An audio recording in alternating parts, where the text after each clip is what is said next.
Hey, this is Codger. Today, I'm not looking at Harley-Davidson. I'm not looking at Indian. I'm not looking at that type of motorcycle. I'm looking at sport bikes. I have a definite perception of what sport bikes are like to ride, and I have a definite perception of what sport bike riders are like. So stick around. I may just end up having something positive to say, but bear in mind that this is all in good fun, and feel free to leave a comment about all the fun we have.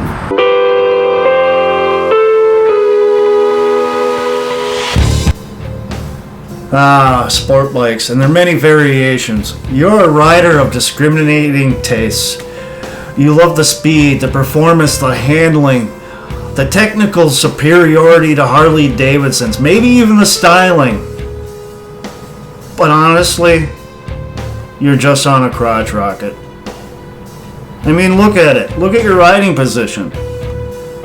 It looks like you're trying to do something unsavory to that bike. It looks like you and your motorcycle need to go get a private room so you can have some adult time together. But you're not really doing that. You're just on that machine for the performance and handling, probably. Probably. But why would somebody buy a sport bike? I can only surmise that maybe you're a hipster looking to get the keys to the cool club.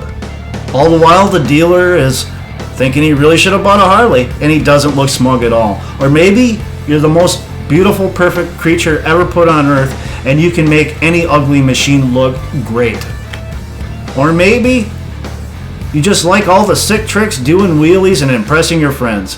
We're all impressed. I know I am. Or maybe you just need something to throw your girlfriend off the back of. But yet you can't understand and you are confused as to why Harley-Davidson accounts for 1/3 of all motorcycle sales in the United States. I can give you one big giant reason.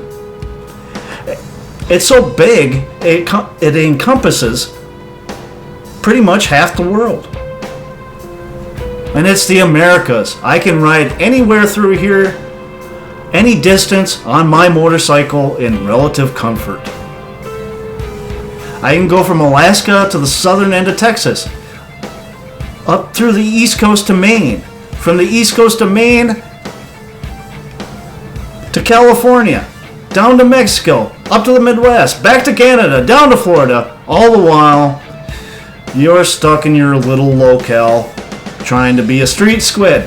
And I'm out enjoying myself, seeing everything the world has to offer. All the beauty and majesty that Mother Nature has created. But hey, you're a sport bike rider. You can do tricks. You can stand on the back of your seat and go around in a circle in front of a cityscape and make a pretty cool looking video. Congratulations. I'm sure it's a lot of fun, and I'm sure it does take talent. I really mean that. But it's not a very big perspective on the world, is it? So are you starting to understand where a Harley rider is coming from? Are you starting to glean just a little bit of our thought process? Maybe just a little? Hopefully. I'm looking. But hey, you're a street squid. You don't need to worry about all that.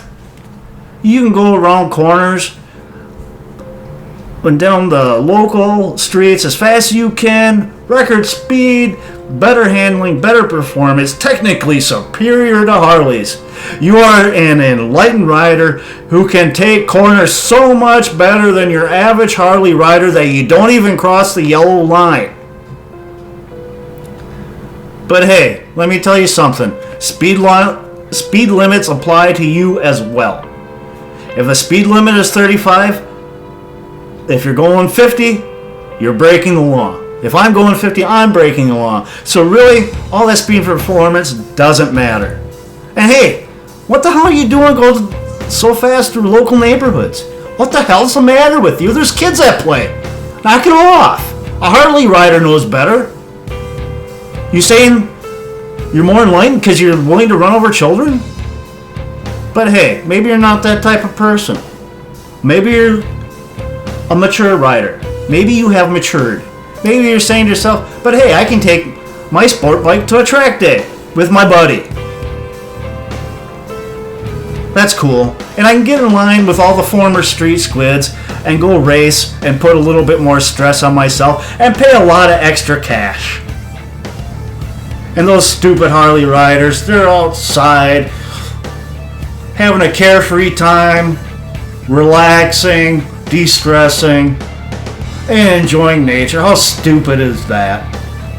That just has to be the dumbest thing I've ever heard of. But hey, have fun crashing and then regretting that purchase of the Manscaped ball shaver. You don't really need it. You really don't. I mean, look at that. So, yeah. So I'm outside. We're outside having a great time. Just relaxing and chilling. But I can still do my own track day. I can get together with, like, say, 300 of my closest friends. And do something good. For myself. For my brothers and sisters. And I'm not necessarily riding just for me. I'm riding because there's probably a charity that day. Probably something for veterans. Probably something to support wounded warriors. But maybe it's a cancer charity. Maybe it's for a specific person who's down on their luck, has medical issues, and we're riding to raise money. We're doing it for the benefit of others. We're doing it to remember our fallen heroes who have died in battle.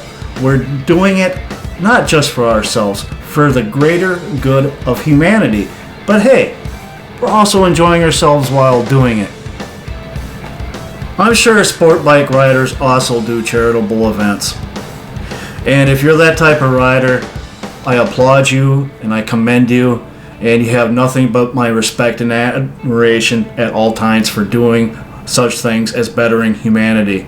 But maybe you're also thinking, enough of this nonsense. My bike's better in every way. Better horsepower, better torque, better handling, better tires. It's got a slipper clutch. All these things. But honest to God, here's a Harley-Davidson rider's response. So what? It's technically more performant. So what's your point? It doesn't necessarily make it a better ride. The final judgment in that is always to the individual rider. Performance doesn't equal better all the time. And honestly, this is kind of what you look like to us. Go to your room, kid. I mean, honest to God. But you might also be thinking, Harleys break down all the time. They're always on the side of the road. You never get anywhere. You say you can go across the country, but you're always broken down the side of the road. Number one, get out of the 70s. And two, hey, you sport bike riders that can't go long distances, I don't think we've ever seen one of your bikes along the road. I mean, I can't even imagine. How could a perfect machine be on the side of the road getting wrenched on? Anyhow, I've also heard people say that Harley owners aren't articulate. They can't articulate two sentences together. I'm sure all the professionals in the world who own Harleys would disagree, even though they have all these skills and an amazing amount of competence. Yeah, but they can't articulate. They can't string two sentences together. They're Harley owners. But who are the Harley owners? I'll tell you what. Like Harley-Davidson, we are the backbone of America. We are, the average Joes who support this country. We support an American product, and we're proud of that. And there's nothing wrong with loving the country you live in. We support our veterans. We support our police. And it doesn't matter what political affiliation we have. We all pretty much can agree on that our country's pretty awesome. And we have a lot of great things. And there's a lot of things here worth fighting for. And one of them is the freedom to ride a motorcycle. Same as a sport bike rider. But we're bikers. We're not motorcycle enthusiasts. We're bikers. And we love our family. And that extends to our biker family. And this is how we perceive our rides. a little slower, a little bit more laid back, but you get the time to take in all the beauty that Mother Nature has put out before you. Yeah, we're not doing it at record speed, but we are enjoying it, and we are having a good time. And this is how we perceive how you ride, in a blur. But before you go and get angry at me, and I imagine some people are, that's okay. I can deal with it. I'm willing to try a sport bike. If someone's out there is willing to put one in front of me, what the hell? I will do it. Even though I'm a die-in-the-wool cruiser kind of guy, what the hell? I'm willing to try it and have my mind blown a little bit. I'm sure I'll be impressed with the performance. But anyways, this is the end of this part of the video. So I know that Harley-Davidson doesn't give you the best performing engine. I know this. So does every other Harley rider on planet Earth. They really do. Well, why do people keep buying Harley-Davidsons? That's a great question. It's an imperfect machine, but it's imperfect like me. That's what, to me, makes a Harley-Davidson so, well, perfect. Because it is imperfect. Because it has a soul. You make something so technically good that it's just a machine. It's just a robot. It has no life in it. That's why so many manufacturers have tried to copy the Harley-Davidson. They tried to corner part of that market that Harley-Davidson has. But they can't. They can't put a soul into their machine. Harley-Davidson did that. And they've been doing it for a damn long time. That's why I love my Harley-Davidson. Not because I think it's the most powerful beast out there. Not because it's the loudest beast out there. Because it's imperfect. Like me. It feels alive. Sorry, but I really don't think that any other manufacturer can do that. But I will say, to each their own.